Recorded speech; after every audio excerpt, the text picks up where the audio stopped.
Ne petarde, podpis je problem.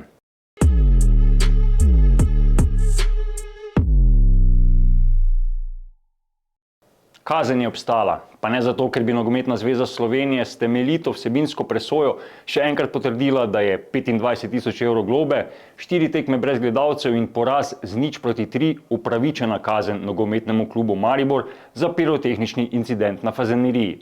Ne, Komisija za pritožbe je ugovor Maribora zavrnila zaradi tehnikalije, po njenem tolmačenju napačnega podpisa.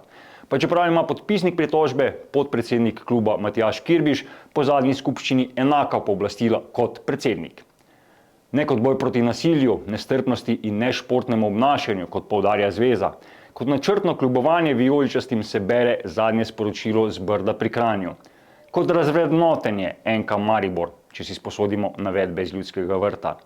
Zveza je takšno prepričanje številnih štajerskih navijačev še podžgala s tem, ko je skoraj 3 tedne čakala z objavo dokončne sodbe, nato pa jo obelodanila ravno na dan, ko so tudi v Ljudskem vrtu žalovali ob smrti enega od pionirjev kluba, ki je za povrh še oče selektorja prve reprezentance pod okriljem te iste zveze. Maribor ne more in ne sme bežati pred odgovornostjo, a zveza je s tem, ko je njena komisija dala prednost formi pred vsebino in se osredotočila zgolj na podpis, kar sama nakazala, da teorije zarote niso zgolj teorije.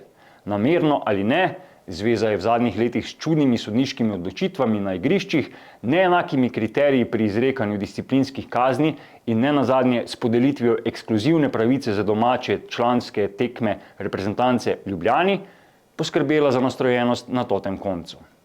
Je šefom slovenske nogometne družine res v interesu, da s podkopavanjem 16-kratnih prvakov in 3-kratnih udeležencev Lige prvakov pomaga kakemu drugemu, Brdu, bližjemu klubu? V razvitem nogometnem svetu bi bilo to nezaslišano. Pri nas pa smo že vsega vajeni.